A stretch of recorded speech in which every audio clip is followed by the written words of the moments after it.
شاید پوری انسانی تاریخ میں ایسی بیماری بہت ریئر آئی ہوگی.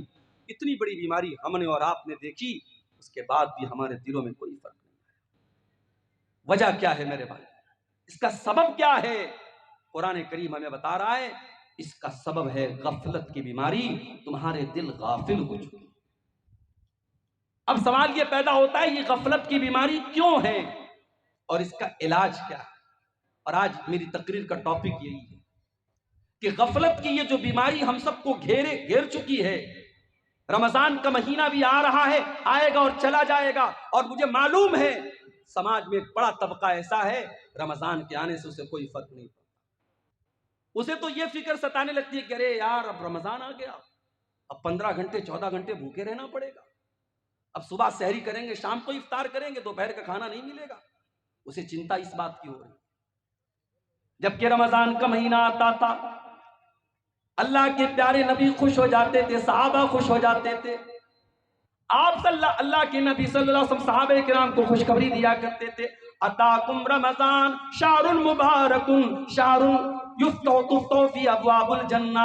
آپ صحابہ سے کہتے تھے میرے صحابہ دیکھو برکت والا مہینہ آ چکا ہے، رمضان کا مہینہ آ چکا ہے جس میں جنت کے دروازے کھول دیے جاتے ہیں، وتغلق فی ابواب جہنم اور جہنم کے دروازے بند کر دیے جاتے ہیں، وتغل فیہ مردۃ الشیاطین اور شیطانوں کو قید کر دیا جاتا ہے، فیہ لیلۃ خیر من الف شہر اور اس مہینے میں ایک رات ایسی ہے جو 1000 مہینے سے بہتر ہے.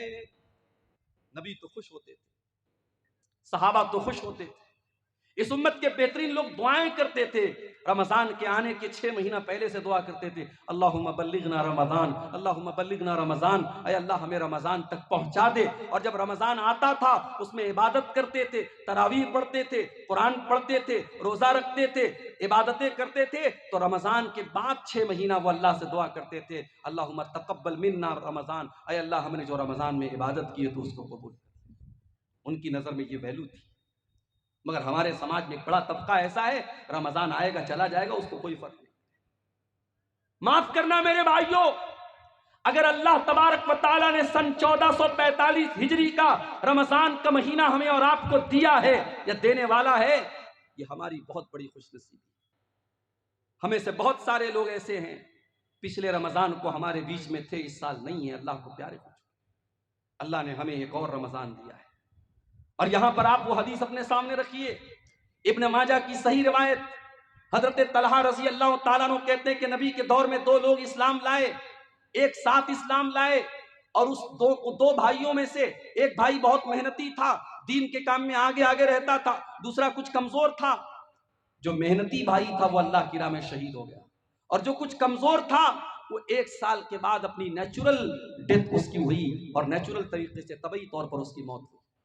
حضرت طلحہ کہتے ہیں میں نے ایک دن خواب دیکھا، اور خواب میں نے دیکھا کہ جو انسان میں نے دیکھا کہ میں جنت کے دروازے پر کھڑا ہوں اور جنت کے اندر سے ایک فرشتہ آتا ہے اور اس کو پہلے جنت میں لے کے جاتا ہے جس کا انتقال 1 سال بعد ہوا تھا، اور جو پہلے اللہ کی راہ میں شہید ہوا تھا اور جو دین کے معاملے میں زیادہ محنت کرتا تھا اس کو بعد میں جنت میں لے کے جاتا ہے.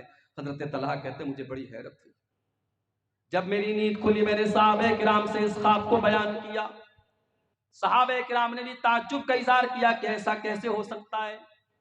ایک انسان دین کے معاملے میں اتنی محنت کیا کرتا تھا، اللہ کی راہ میں شہید ہوا تھا، دوسرا اتنی محنت بھی نہیں کرتا تھا اور وہ شہید بھی نہیں ہوا تھا، اس کی نیچرل موت ہوئی تھی، اور شہید ہونے والا بعد میں جنت میں جا رہا ہے، اور جس کا انتقال بعد میں ہوا وہ پہلے جنت میں جا رہا ہے. ایسا کیسے ہو سکتا ہے؟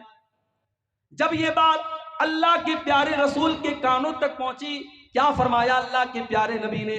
آپ نے فرمایا کیا تمہیں طلحہ کے خواب پر تعجب ہو رہا ہے؟ اے میرے صحابہ کیا تمہیں حیرت ہو رہی ہے کہ طلحہ نے ایسا خواب کیوں دیکھا ہے؟ مجھے ایک سوال کا جواب دو، جس بھائی کا انتقال 1 سال بعد ہوا تھا الیس قد ادرک رمضان، کیا اس نے اپنی زندگی میں ایک اور رمضان کا مہینہ نہیں پایا؟ صحابہ نے کہا ہاں اللہ کے نبی اس نے ایک اور رمضان کا مہینہ پایا.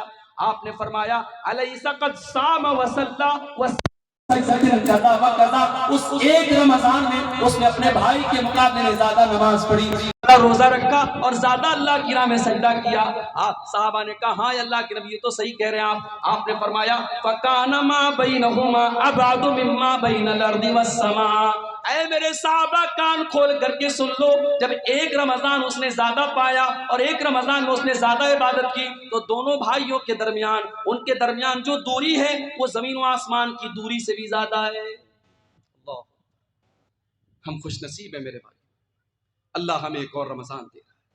اب یہ ہمارے اوپر ڈیپینڈ کرتا ہے کہ ہم اس رمضان کی قدر کرتے ہیں یا ہم غفلت کی بیماری میں پڑے رہتے ہیں۔ جس طریقے سے وہ بدنصیب حرم کے پاس بیٹھ کر کے موبائل میں گیم کھیل رہا تھا، ہم میں سے بھی بہت بڑے بدنصیب ایسے لوگ ہوں گے جو رمضان میں راتوں کو کھا پی کر کے اور دن میں سو کر کے گزارتے ہیں، جن کے رمضان کا کوئی مقصد نہیں ہوتا۔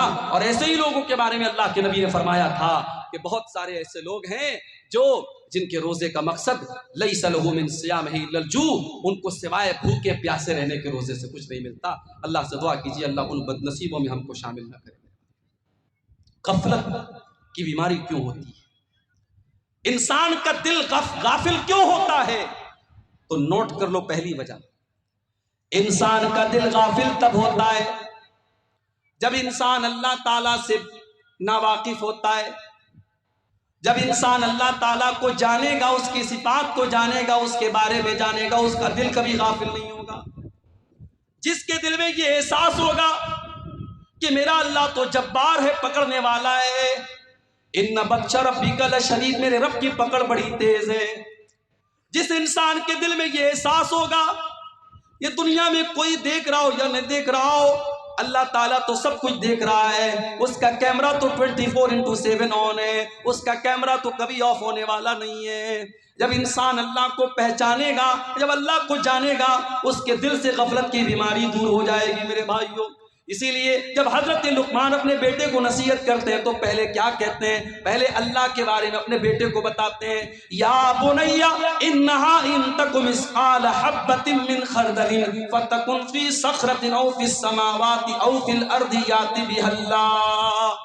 حضرت لقمان اپنے بچے سے کہتے ہیں، اے میرے بچے، ایک رائی کے دانے کے برابر بھی اگر کوئی چیز ہوگی، آسمانوں کے اندر کہیں ہوگی، زمین کے اندر کہیں ہوگی، اور کسی چٹان کے نیچے چھپی ہوئی ہوگی، یاتی بھی اللہ، اللہ کا پاور تو ایسا ہے، اللہ کی قدرت تو ایسی ہے، اللہ اس رائی کے دانے کے برابر چیز کو سامنے لے آئے گا۔ یہاں بیچارہ سمجھتا ہے کہ واٹس ایپ کی چیٹنگ ڈیلیٹ کر دی تو ختم ہو گیا، براؤزر کی ہسٹری ڈیلیٹ کر دی تو ختم ہو گیا۔ اس کو یہ لگتا ہے کہ میں نے موبائل پر جو کال ہسٹری میں جس سے بات کی، میں نے کال ہسٹری سے ڈیلیٹ کر دیا تو کسی کو پتہ نہیں چلے گا۔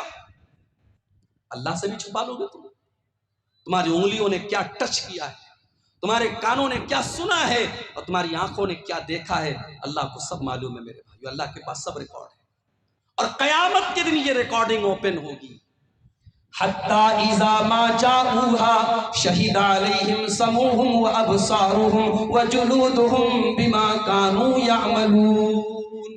میرے بندو، قیامت کے دن تمہاری چمڑی تمہارے خلاف گواہی دے گی، تمہاری آنکھیں تمہارے خلاف گواہی دیں گی، تمہارے کان تمہارے خلاف گواہی دیں گے۔ وَقَالُوا لِجُلُودِهِمْ لِمَ شَهِدْتُمْ عَلَيْنَا قَالُوا أَنطَقَنَا اللَّهُ الَّذِي أَنطَقَ كُلَّ شَيْءٍ۔ انسان کہے گا، اے اللہ، میری چمڑی کو بولنا کیسے آ گیا، میری چمڑی کیسے بول رہی ہے؟ انسان کی چمڑی کہے کہ آج اللہ نے ہم کو بولنا سکھایا، اور ہم سے تو نے کیا کیا ٹچ کروایا اور کیا کیا ٹچ کیا، آج ہم تیرے پول کھولیں گے۔ یہ ہے اللہ کا پاور۔ جلسہ ہو رہا ہے، سڑک پر آپ چل رہے ہیں، ظاہر یہ کر رہے ہیں کہ صاحب ہم جلسے میں جا رہے ہیں، پروگرام میں جا رہے ہیں، مگر آپ کی نظریں کہاں کہاں کا طواف کر رہی ہیں، آپ کی نگاہیں کہاں کہاں جا رہی ہے، کس کس مناظر کو آپ دیکھ رہے ہیں، اللہ کو سب معلوم ہے۔ یعلم خائنۃ الاعین وما تخفی الصدور۔ اللہ تو وہ ہے جو تمہاری آنکھوں کی چوری کو بھی جانتا ہے، جو تمہارے دلوں میں چھپے ہوئے راز کو بھی جانتا ہے۔ اللہ کو جتنا جانیں گے میرے بھائی، غفلت کی بیماری اتنی دور ہوتی چلی جائے۔ اگر غفلت کی بیماری سے اپنے آپ کو پاک کرنا ہے، اللہ کے بارے میں جانو۔ اور اللہ کے بارے میں ہم کیسے جانیں گے؟ جب ہم قرآن کا مطالعہ کریں گے، جب ہم نبی کی حدیثوں کا مطالعہ کریں گے، اور جتنا ہم اللہ کو جانیں گے اتنا اللہ کا ڈر ہمارے دل میں پیدا ہوگا، اتنا اللہ سے پیار ہمارے دلوں میں بڑھ جائے گا۔ اور اسی لیے اللہ قرآن میں کہتا ہے، انما یخشی اللہ من عبادہ العلماء۔ اللہ سے اس کے بندوں میں وہی بندے اللہ سے ڈرتے ہیں جو علماء ہوتے ہیں، جو اللہ کو جانتے ہیں، جو اللہ کا علم رکھتے ہیں۔ جتنا آپ اللہ کے بارے میں جانیں گے اتنا آپ کے دل میں اللہ کا ڈر پیدا ہوگا۔ دوسری چیز، غفلت کی بیماری کی دوسری وجہ، جب انسان دنیا میں غرق ہو جاتا ہے، ڈوب جاتا ہے، دنیا کمانے کے چکر میں اس قدر پڑ جاتا ہے کہ آخرت کو بھول جاتا ہے، اللہ کو بھول جاتا ہے، تب انسان کا دل غافل ہو جاتا ہے۔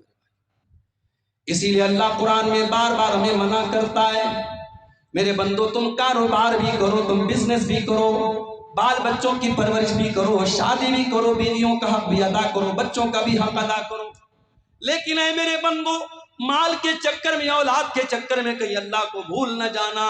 مال تو مرنے کے ساتھ ہی تمہارا ساتھ چھوڑ دے گا، اولاد قبر میں دفنا کے مٹی دے کے چلی جائے گی، قبر میں نہ مال کام آئے گا نہ اولاد کام آئے گی۔ المال والبنون زینۃ الحیات الدنیا والباقیات الصالحات خیر عند ربک ثوابا وخیر املا۔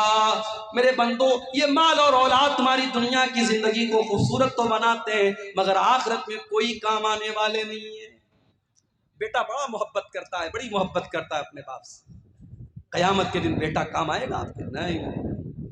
یوم یفر المرء من اخیہ وامہ وابیہ وصاحبتہ وبنیہ لکل امرئ منہم یومئذ شان یغنیہ۔ قیامت کے دن انسان اپنے بھائی کو دیکھ کر کے بھاگے گا، اپنے بچوں کو دیکھ کر کے بھاگے گا، اپنی بیوی کو دیکھ کر کے بھاگے گا، اپنی اولاد کو دیکھ کر کے بھاگے گا۔ وہاں تو نفسی نفسی کا عالم ہوگا، وہاں تو سب کو اپنی فکر ہوگی۔ مال اور اولاد کے چکر میں، کاروبار کے چکر میں، دنیا کے چکر میں انسان اللہ کو بھول کے بیٹھا ہے، غافل ہو گیا ہے۔ اسی لیے اللہ قرآن میں کہتا ہے یا ایھا الذین آمنوا لا تلہکم اموالکم ولا اولادکم عن ذکر اللہ۔ اے ایمان والو، کہیں تمہارا مال تم کو اللہ کے ذکر سے غافل نہ کر دے، کہیں تمہاری اولاد تم کو اللہ کے ذکر سے غافل نہ کر دے، کہیں مال کے چکر میں تم اللہ کو بھول نہ جانا، کہیں اولاد کے چکر میں تم اللہ کو بھول نہ جانا۔ کاروبار کرتے ہیں آپ، بزنس کرتے ہیں، دکان پر بیٹھے ہوئے ہیں، اذان کی آواز آتی ہے، حی علی الصلاۃ کی آواز، مؤذن دے رہا ہے، بلا رہا ہے نماز کی طرف، بلا رہا ہے کامیابی کی طرف، مگر آپ کے لیے کسٹمر زیادہ امپورٹنٹ ہے، دکان زیادہ اہم ہے، آپ دکان بند کر کے نماز پڑھنے کے لیے تیار نہیں۔ اللہ قرآن میں کہتا ہے میرے بندو رجال لا تلہیہم تجارت ولا بیع عن ذکر اللہ۔ اے میرے بندو، میرے سچے بندے تو وہ ہیں، میرے مومن بندے تو وہ ہیں، وہ کاروبار بھی کرتے ہیں، وہ بزنس بھی کرتے ہیں، وہ دنیا میں بہت بڑا بڑا کاروبار کرتے ہیں، مگر ان کا کاروبار ان کو کبھی نماز سے غافل نہیں کرتا، کبھی اللہ کے ذکر سے غافل نہیں کرتا۔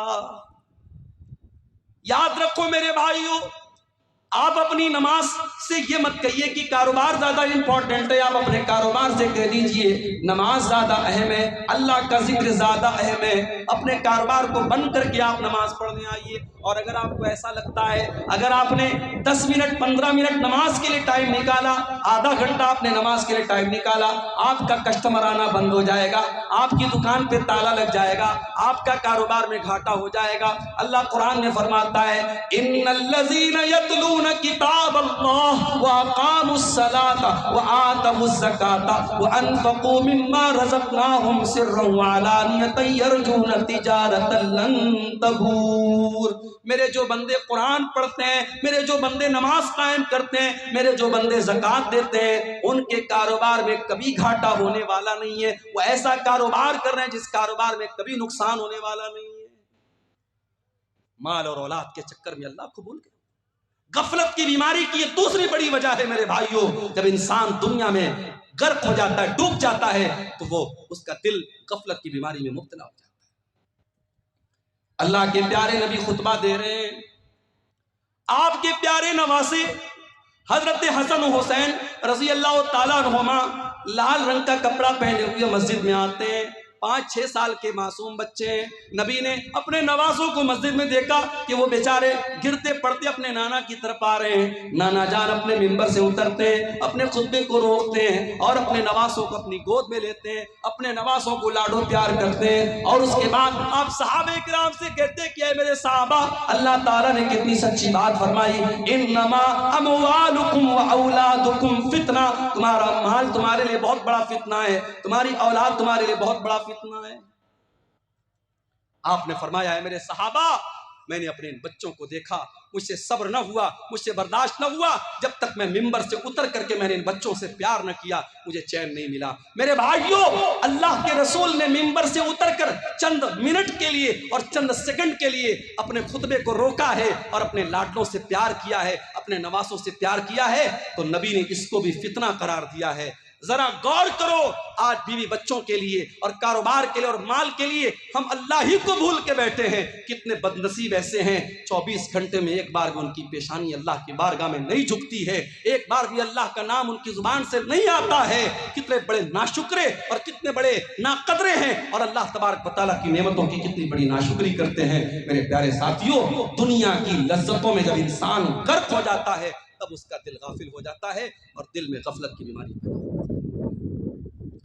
غفلت کی بیماری کی تیسری وجہ, جب انسان اپنی موت کو بھول جاتا ہے اور انسان یہ سمجھنے لگتا ہے جب ہمیشہ آپ کو دنیا میں رہنا ہے, مرنا نہیں ہے. موت کو بھول جانے کی وجہ سے بھی انسان غافل ہو جاتا ہے.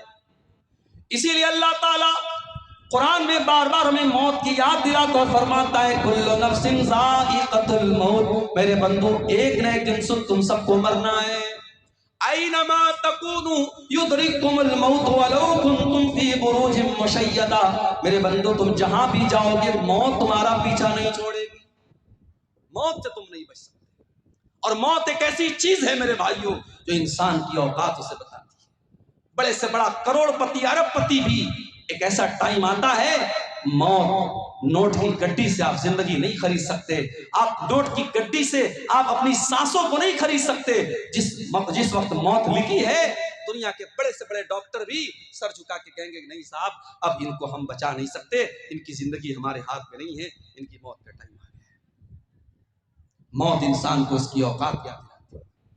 اسی لیے اللہ تعالیٰ قرآن میں فرماتا ہے فَلَوْلَا إِذَا بَلَغَتِ الْحُلْقُومَ وَأَنْتُمْ حِينَئِذٍ تَنْظُرُونَ, میرے بندو ذرا وہ ٹائم یاد کرو جب انسان کی موت کا ٹائم آتا ہے اور انسان کی جان اس کی حلق تک پہنچ جاتی ہے اور تم مرنے والے کو اپنی آنکھوں سے دیکھ رہے ہو. فَلَوْلَا إِن كُنْتُمْ غَيْرَ مَدِينِينَ تَرْجِعُونَهَا إِن كُنْتُمْ صَادِقِينَ, میرے بندو اگر تمہیں ایسا لگتا ہے تمہارے اوپر کوئی طاقت نہیں ہے, تمہارے اوپر کوئی پاور نہیں ہے, کسی اللہ نے تم کو پیدا نہیں کیا, اگر تم کو ایسا لگتا ہے ذرا مرنے والے کو موت سے بچا کے دکھا دو, ذرا اس کی روح کو واپس لوٹا کے دکھا دو, ذرا اس کی جان کو دوبارہ اس کے اندر ڈال کے دکھا دو. نہیں کر سکتے میرے بھائیو ہم, اس لیے موت کو یاد کرنے کا حکم دیا گیا.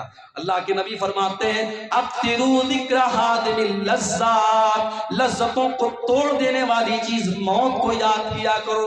عثمان غنی کو دیکھو میرے بھائیوں, عثمان غنی جب کسی قبرستان کے پاس سے گزرا کرتے تھے, کسی قبر کو دیکھا کرتے تھے, زاروں قطار ہونے لگتے تھے. پوچھنے والوں نے پوچھا کہ اے عثمان غنی, جنت کی بات آتی ہے آپ روتے نہیں ہیں, جہنم کی بات آتی ہے آپ روتے نہیں ہیں, لیکن قبر کو دیکھ کر کے آپ رونے لگتے ہیں. عثمان غنی کہتے ہیں او لوگوں, میں نے اپنے پیارے نبی کو یہ فرماتے ہوئے سنا ہے ان القبر اول منزل من منازل الاخرہ, بے شک یہ قبر آخرت کی پہلی منزل ہے, جس نے اس منزل کو پار کر لیا اس کے لیے آگے کی منزلیں آسان ہیں.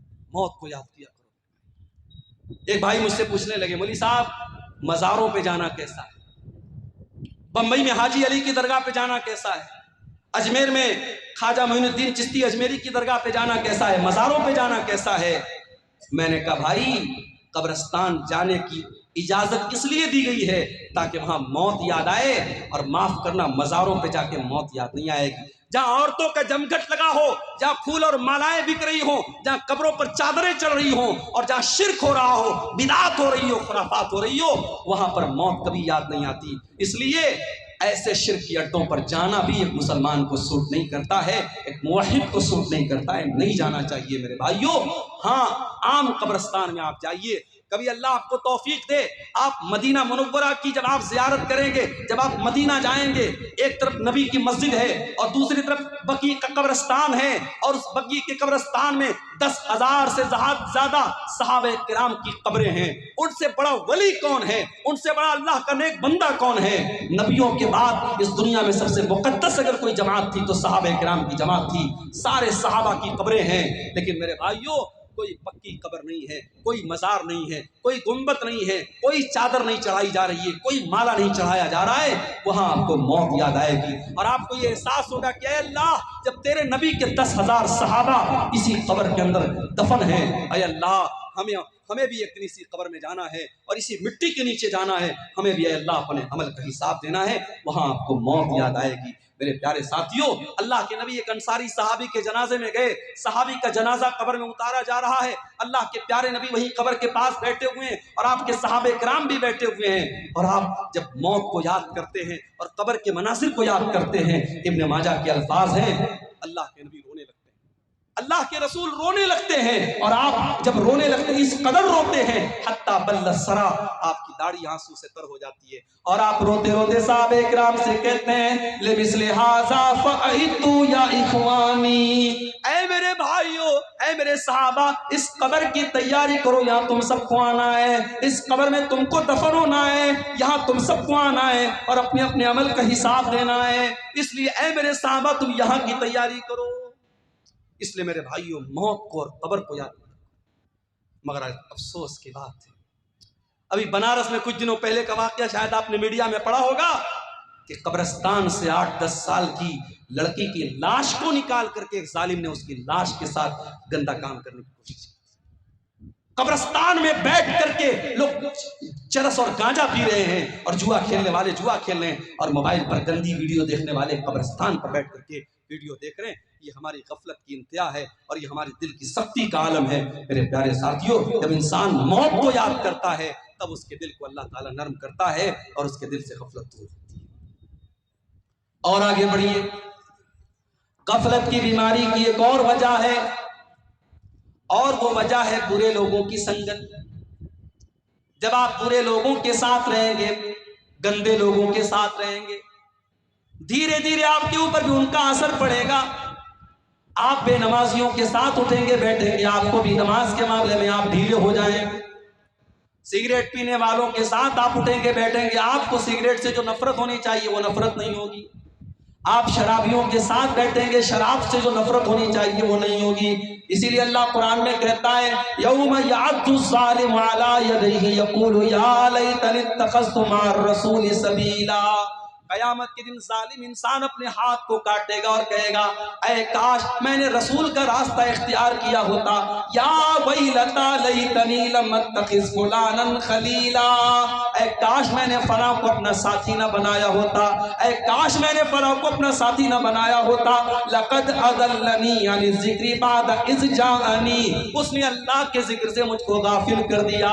میرے پیارے بھائیوں، برے لوگوں کی سنگت آپ کو برا بناتی ہے، اسی لیے اللہ کے نبی فرماتے ہیں المرء علی دین خلیلہ، انسان اپنے دوستوں کے دین پر ہوتا ہے، جو اس کے دوستوں کا دین ہوتا ہے، جو اس کے دوستوں کا طور طریقہ ہوتا ہے وہی انسان کا طریقہ ہوتا ہے۔ فَلْيَنْظُرْ أَحَدُكُمْ مَنْ يُخَالِلُ، اس لیے دوستی بہت سوچ سمجھ کے کیا کرو۔